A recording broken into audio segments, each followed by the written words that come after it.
minutes early. All right. Okay, you can hear me and everything just fine.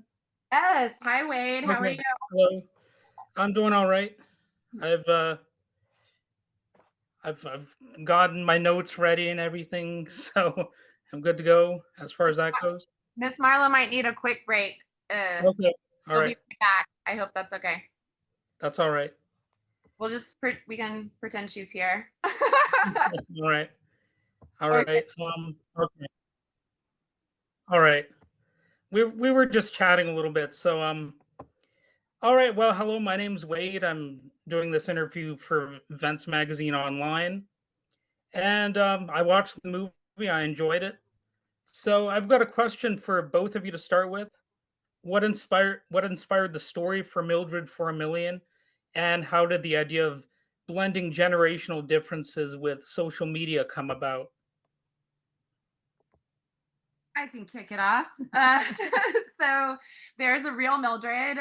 She lives in Houston, Texas. She's 94. She's my grandmother. Oh, And okay. yeah, and I have a 3 and a 5-year-old little daughters who were in the shopping cart at the beginning. And does she not have Apple Pay? Those two characters. So when I go visit my grandma, who they call Gigi, I just often feel like it's just chaotic, and sometimes I'm distracted with work, and Sure. I'm just painfully aware of how much technology can kind of take us out of the moment. The fact that we are available at all times on our smartphones, um, or made to be available at all Sure. times, is tough. And so yeah, this is a love letter to the real Mildred and all of the traditions that she had, the some of her recipes and things like that, and then just yeah, a little bit of a lamentation on I, uh I just think we've all had those moments where we just wanted people to put their phones away, right? Like pay attention to the humans in the room a little bit, you know?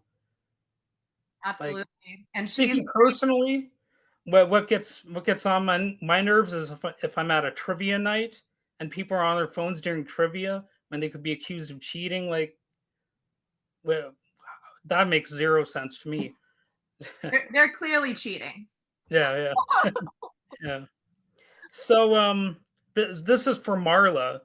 Mildred is trying to connect with her great granddaughter through TikTok. How do you personally relate to Mildred's desire to bridge the gap between family members?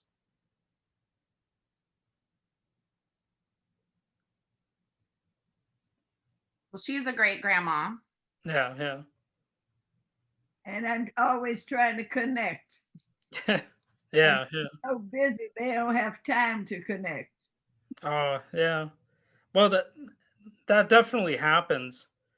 And do you do you relate to some of the things that Mildred has tried in the movie? Have you done any of those things? Like the dancing and the singing. Sure, sure. I don't know what the unboxing is. I never understand that. Me neither. Moving along here, as the writer and director, uh, obviously this is for you, Kimmy. What challenges did you face in balancing the comedic and heartfelt moments of the story? It wasn't as much of a challenge as I thought it would be because of Miss Marla, because she carries with her that grace and wisdom and emotion and just authenticity. Along with all that, the humor just comes naturally for her. Both come naturally for her. I feel she's just such an open, honest person that I think it would have been harder with an actor who is, more straight comedian or, more dramatic. But honestly, she made it very easy. And I think the script was also written trying to be in a little bit of a grounded place, even though there are some, silly stunts and things like that. I tried to, make it as real as possible. So Yeah, I might as well ask about that. How did you do that stunt in the movie? or do you not want to spoil anything? Well, we had a very talented body double, Alima Dorsey, and a great coordinator, LaFay Baker. And there were only 2 shots where it wasn't Marla. Marla was Marla was in that scooter driving all around Bonds, having a ball. So yeah, it was only just 2 angles. That the angle from behind where she tips, and then where she fall and Alima fell into a crash pad, and then the wide shot we actually see her hit the pavement, was kind of just one of those uh you know those gags. So, how do you hope this film resonates with younger and older generations alike? This could be for either of you to answer. You do. Well, I think in the theater we had older and younger people, and they all loved it. Oh yeah, yeah. Connected, they all understood it. So you never know till you're talking to people. But Sure. in the question and answer period after the film showed, then they got up and they spoke, and they were practically all saying the same thing. Yeah. So people related to it on a what's that word? Visceral level, I guess. Yeah. Cross Yeah. generational, Yeah. because everyone had a grandmother, even, and if they didn't know her, they had a mother, they knew somebody else's grandmother. Everybody kind of has a nostalgia for those, Sure. traditions and things. And I think we can all relate to being really distracted these days and feeling like we always have something to rush to or to get to. There's never enough time, even though technology is supposed to give us more time. Oh yeah, yeah. That's one of the ironies of it all, for sure. So obviously, I have to ask about Marla's career. You've had a very prolific career, especially in roles that explore, family dynamics. How does Mildred's character compare to some of your past roles, and what drew you to this particular project? Well, this film is quite different from what most of them I've done. I always have to connect with the character and believe the character, and then I can bring her to life. So this film is different in that it's more about reality. It's more about real connections, not made up things or things for trying to make a point. It's just her being real, and I appreciated that. Yeah, I think it's a heartfelt portrayal, you know, of the interest someone has in connecting with their family, and that there's definitely something that can be lost if you don't make an effort to do that, unfortunately. So let's see. Oh, just to add to that, I mean, Yeah, when the character digs her phone out of the drawer, I mean, it's it's sad that she has to use technology to connect, but at the same time, that's where we are in life, right? Like, sure. and having the ability to do FaceTime and things like that, I think is technology is not all bad, right? So it can be a way for us Oh, yeah, to see each other when we live across the country from each other. Like, my family doesn't live out here, and so I don't want to, yeah, be all doom and gloom with the tech. even though I'm kind of representing of an online magazine here, I'm going to get a little personal and say that, it's one great thing about the internet is that it's let me meet people I never would have had a chance to meet otherwise. Like I guess this would be an example of that.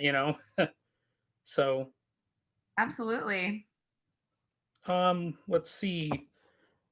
What's the next question? Okay. Social media plays a big role in the film. How did you approach incorporating things like TikTok trends in a way that felt authentic? Well, to me, TikTok was just 2 words, tick and tock. I Yeah. have no idea what TikTok is. Well, apparently the U.S. government is trying to ban it now or something. That's my understanding of something that's going on. So And I this is can't understand why. Yeah, I mean, maybe I shouldn't have mentioned that, but it's true. It's happening right now. So I oddly think enough, we're. this movie is Oh, relevant in another way. Oh, go ahead.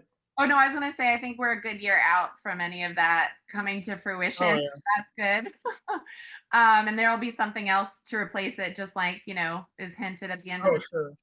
But I had to do a bunch of research. Actually, I'd never really been on TikTok. So it wasn't until actually I had a first draft of the script that I was like, I should probably actually go on TikTok. I was just peripherally aware of it. And, Oh yeah. um, so, and then we had a lot of fun with the crew, and a lot of the crew sent me their profile pictures. So when you see those comments running through and people liking things when she's doing the live broadcast, during the montage, those are some of our our costume Yeah. designer or our production designer, those people. So that was fun. It is harder to write about things if you've never used them or anything like that. So Just, I get it. um what was the sorry, I got a little froggy moment in my throat. What was the dynamic like between you two, and how did you collaborate on the project? Like how did you meet and all that kind of stuff? Well, has so much energy, and she is a fabulous director, and she's very sensitive, and she knows what she wants, which is Excuse me. very healthy in a project. So I enjoyed working with her, and Yeah. she explained each scene she wanted very well. Oh my gosh, to hear somebody that I grew up watching and that I just have Yeah. always been in love with say that is thank you. Well, I told my mom that, even though I have seen the Jeffersons, after this, I'll have to watch it at least twice as often as I used to. you know? It's on still all the time. Oh, yeah, yeah. Yeah. Yeah, I was watching it. yeah, I'm amazed. I do a lot of autograph shows, and people come in and they say, I'm still watching you. Oh, yeah, yeah. Amazing that he's continued. Yeah. He's continued to play all these years. I never would have dreamed it. Oh, sure, but it is a fun show, and I think it's still relatable today. I think the characters are still fresh. You know, Life is changing so fast, and people all want to go back to the days, the kind of TV they were looking at in the 70s and 80s. Mm-hmm. sure. They were really talking about subject matters. What they saw then, they want back. So now you see the whole country is returning to the old shows. They're showing them all over again. Oh, yeah. Well, I think a lot of the humor felt naturalistic, in a lot of cases. Um, Yeah, hopefully. yeah. We definitely So, had some fun with the some heightened moments. But yeah, it was wanted it so real. um, Mildred tries everything from dancing to cooking to gaming and stuff like that. So, what was, which of those sort of methods and trends did you enjoy portraying the most? And was there anything that surprised you in the process of doing those things? Well, we talked about dancing, and I broke my foot in 2009, so I can't pivot. So Okay. dancing is out. But trying to do the twist is something else when you can't pivot. Sure, sure. So then she just finds things to do with the cane to look like she's twisting. The cane is doing all the twisting. Oh, yeah. Yeah. So, I had fun with the just personally the video game piece because I still will never understand why people want to watch other people play video games. Her same oh, reaction in the movie. So when she's taping herself playing solitaire, that just part just cracks me up. I used to be a complete skeptic about that too, but there is somebody I watch, and his name is Ryukar, and it's really just because he's entertaining more than like the although the video game can be fun too, but it's he's an entertaining person. He says funny things. I mean that's really at the core of a lot of that stuff. Well, that Actually, that that is the core of all of it, right? Is yeah, connecting, being yeah. a human to human, and wanting to hear more from that person. But I think the message of this movie is you should try to connect more to the people actually in the room when possible. You know, Yeah, sort and of it's the not easy always way. possible. We're not, a lot of Yeah. people aren't with a lot of people all the time, especially during COVID. So much isolation happened. So I think being able to connect on social media and through our Oh, phone sure. is a blessing for that. But yes, absolutely. If you're with somebody, look at them, be in the moment, try to enjoy it. Yep. And let's see. So the film, you know, uh, it has characters who develop over time, of course. So when it comes to Mildred and her great granddaughter, um, is there anything you would have to say about the disconnect and the eventual rebonding? I suppose. Well, the disconnect is natural because they're connecting with what's going on in life right now. And grandma is trying to connect from the old school Sure. communication, talk. They don't want to talk, they just want to text everything with the hands. It's Oh in, yeah. they're doing everything with their hands, they're not speaking and they're not talking. So I grandma wants to talk. Yeah. They don't Yeah. want to talk. They want to do everything else but talk. And the other thing is it can be like an addiction. Like literally, there's a part of the brain that can become addicted to having these devices, and some people don't even really watch content, they just scroll through it, and that's like what they're excited about in their brain. It's connected to dopamine, Yeah, yeah. the reward center, that pleasure center that when you hear a ding go off, oh, I have a message, I have a little reward, I have a treat. And Yeah. that's sort of like Pavlov's frothing dogs. That's kind of what it reminds me of. you know let's see. I guess this will be the last question. What do you hope audiences take away from Mildred for a Million, particularly regarding the importance of intergenerational connections and the impact of social media? Well, we hope that they take away the understanding they still need to communicate. Yep, And true. that's important. I hear that.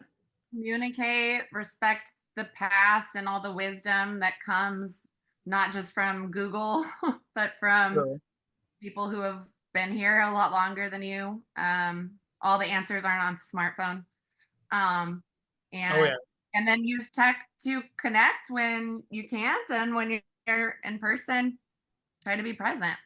And sure. yeah, I just hope this makes people want to call their family more, and or be with their family more, and hear old stories and talk. Yep. Well, I'd like to thank you both for taking the time to talk to me and all that jazz. And um, Thank I you hope for your time. Yeah. I hope I didn't totally botch this interview or anything like that. But um, is there anything else you would like to add? I suppose when we have a minute or two left. Mildred for a Million on TikTok and Instagram. Okay. Go see it in the theater at the Lamley Royal West Side, playing the rest of the week at 3:10 p.m. every day. And if you're a member of the Academy, vote for it to win Best Live Action Short when the time comes. Thank you. Anything from you? Thank you so much for taking the time to talk with us. Yes. Always important. Oh, you're muted, or we lost you. Thank